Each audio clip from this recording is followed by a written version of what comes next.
Who controls the past controls the future. Who controls the present controls the past. George Orwell's famous line, one of many from 1984, tells us so much about human political nature, we ignore it at our peril. This podcast is about the direction the political world has unfortunately recently taken, moving around, turning on and challenging us. How much longer can we afford to remain passive observers? This is Two and a Mic.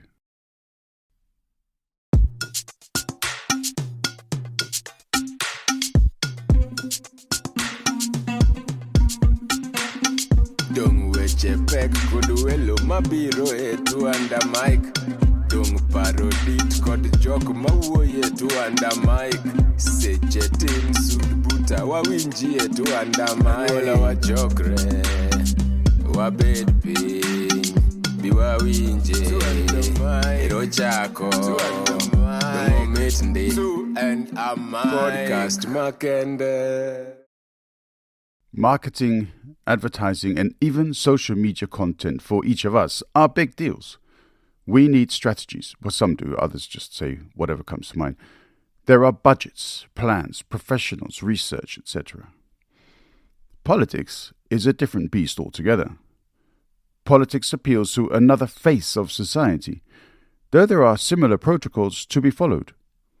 Whether I am convinced to vote for a certain party candidate or to buy a pair of shoes takes me through a process of awareness creation.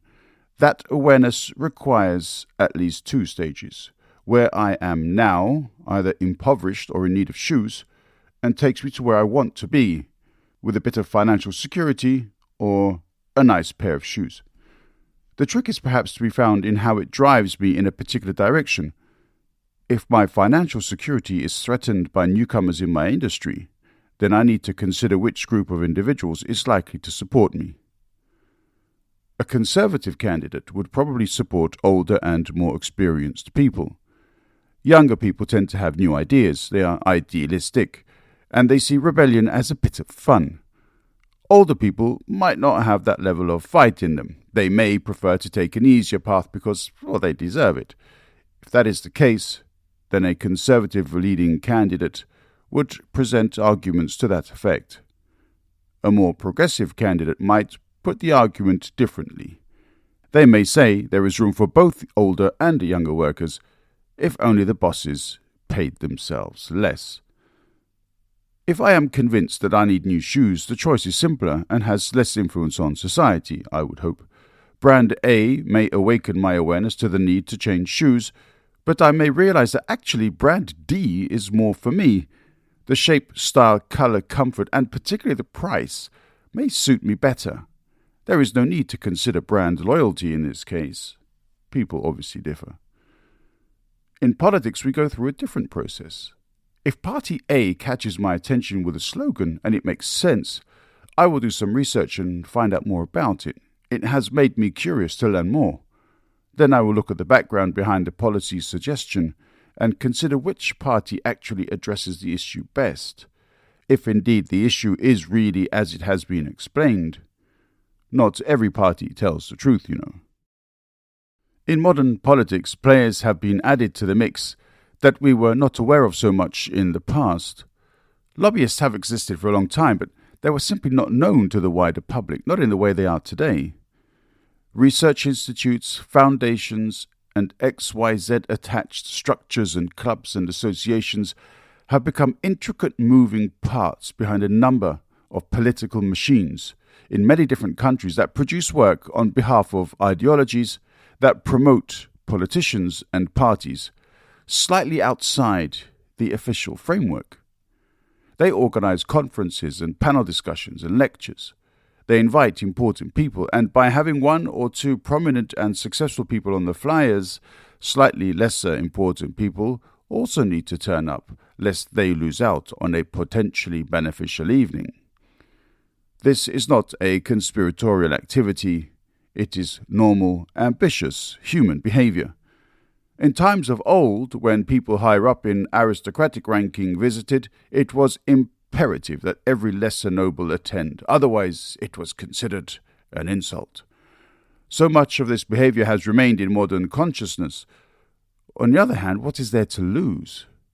Someone who operates in a certain industry who wants to develop further contacts would attend. It makes sound business sense. So if a senior figure from a certain political party meets with prominent local figures to talk about a connection between local and national or even international phenomena, people will think there is sense in attending. This is all to say that people and communities sometimes participate in political movements, are pulled along by the group dynamic, and find themselves supporting people they would normally not really support. But parties are never about one single issue. Parties cannot claim to be responsible alternatives when they only have plans for one rather small policy area.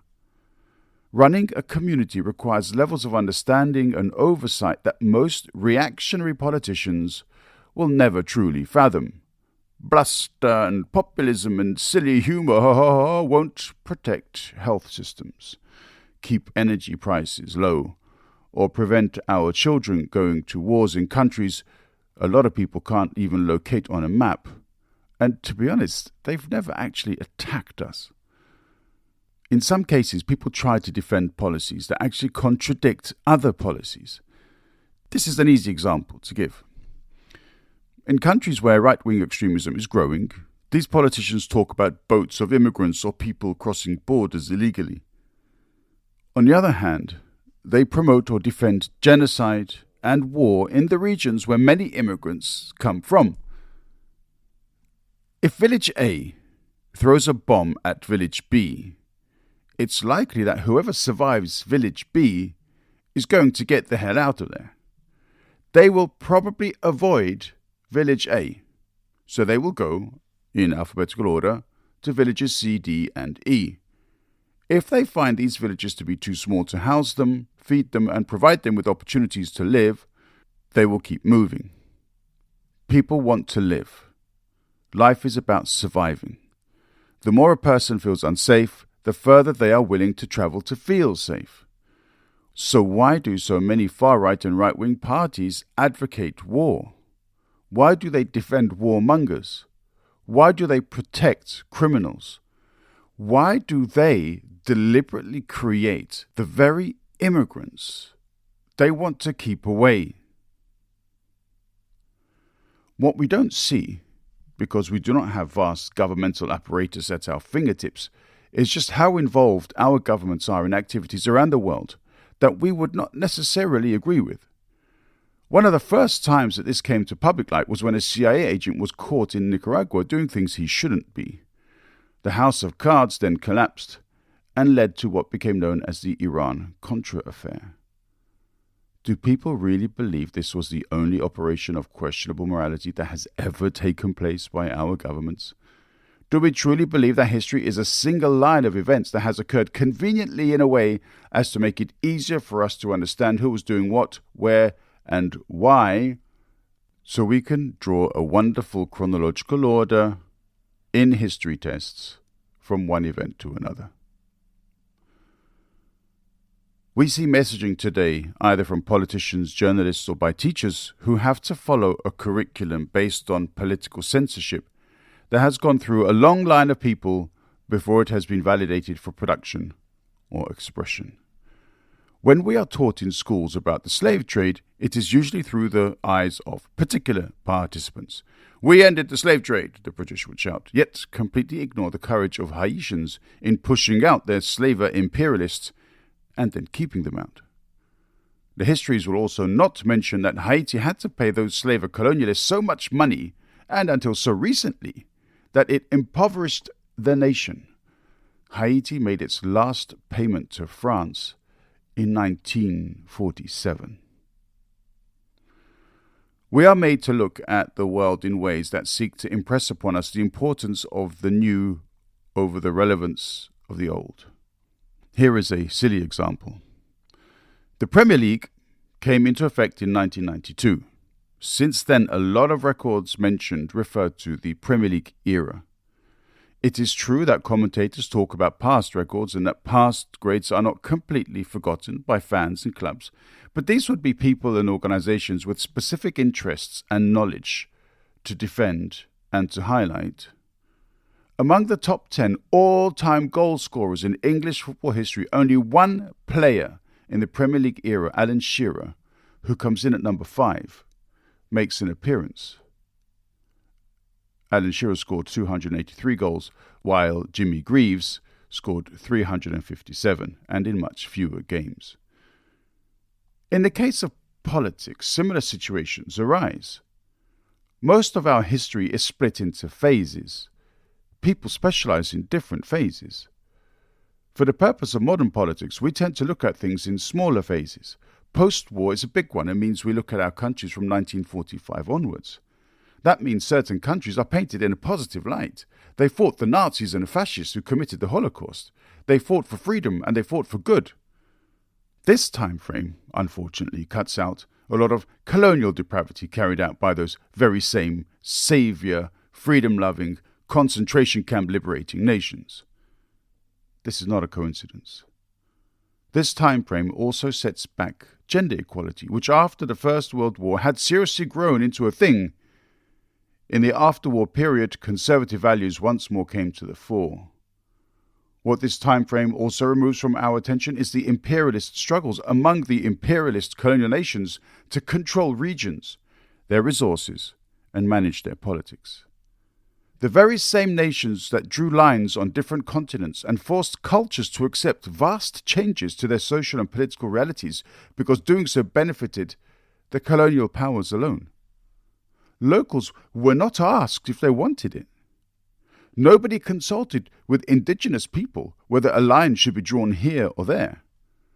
That was decided by foreigners coming into their land, taking their resources, and making sure they created enmity between locals to such an extent that the extraction of resources only ever remained a background issue. And when that issue became prominent, it was concluded that these external extractors were bringing value to those regions, and that's why it was happening. These same historical lies, repeated over decades, are what brought us the disgusting idea of racial superiority, which no matter how many times has been debunked, keeps coming back. Do people think that is a coincidence? Let's look at another seemingly unrelated coincidence that is bringing something unwanted back. Measles was declared eradicated in the USA in 2000. The largest outbreak of measles since then in the USA occurred in February 2026. 2025 saw the highest occurrence of measles outbreaks in the USA since 1991, since before it had been declared eradicated. As often as the conspiracies against vaccinations have been debunked by medical professionals, unprofessional fools find ways to bring them back. In this case, the idiots are RFK as Secretary of State for Health and Dirty Donald for giving him the role in the first place. Why would a person known for being against the use of established medical treatments that have successfully dealt with diseases be given a role to endanger the lives of millions, especially in poorer communities? And why would people continue to support the political party that did that?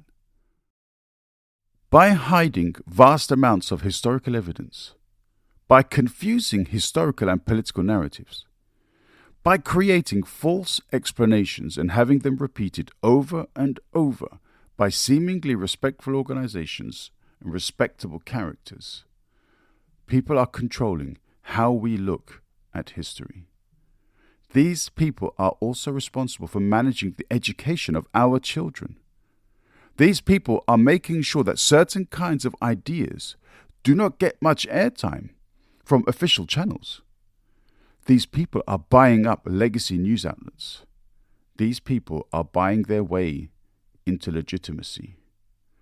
These people are putting their own brand of idealists onto the boards of supposedly independent state media news outlets. When living human memory dies out, all we are left with are written records. When written records are hidden away, or a term we have recently become very familiar with, redacted, then the people who control those documents are the ones who, at least attempt, to set the story. The survivors of the Second World War are almost all gone. The boomers of the 1940s and the 1950s are dying out. The survivors of the Holocaust are drawing their last breaths. The immense loss to humanity of these brave souls and world builders is impossible to overstate. They lived through atrocities our politicians swore never to allow to occur again, and yet it is occurring, and not just in Palestine or Congo or Sudan. They lived through political shifts like the arrival of fascism, and they saw how that insidious poison could take over an ailing society one small step at a time. And their insights for today would have been immeasurable. They saw how rich business leaders and bankers bought into it because of the opportunities it presented them with. They saw the utter devastation of it all, and they had to set about rebuilding our cities and nations and cultures. They worked tirelessly to build homes and schools and businesses and communities. They worked hard to overcome the hatreds that had been forced onto them. They worked hard to rebuild populations from the catastrophic deaths that politicians and warmongers had forced upon an unwitting human race. Those people are dying out. Their vehement resistance to hate is going with them. Their stoic voices against nationalism and extremism are growing quiet. It is true that their children and grandchildren live on and that many remember those stories. Yet not everyone spoke of those times. People deal with traumas differently. Multi-generational traumas, they can have strange effects on people.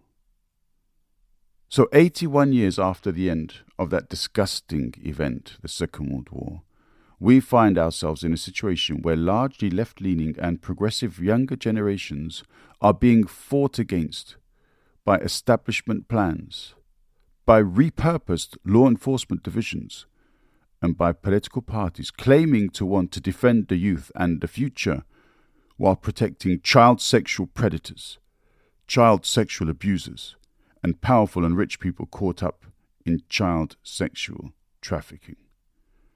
That doesn't seem to me like they are protecting our children. It seems to me that these people feel they are so powerful and entitled and better than everyone else that they can do whatever they want, cover it all up, and continue on their way. This is no doubt a collection of topics we will return to, but the questions posed by these facts require detailed answers.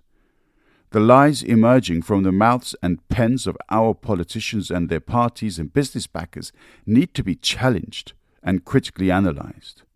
We cannot go passively into the dark of night. How society presents itself before an uncertain future is for us all to decide. We cannot allow others to decide for us, especially when those others have so clearly been compromised or bought by powers from different countries that do not care at all about local problems or local needs. This is Two and a Mic. Rise up and be curious.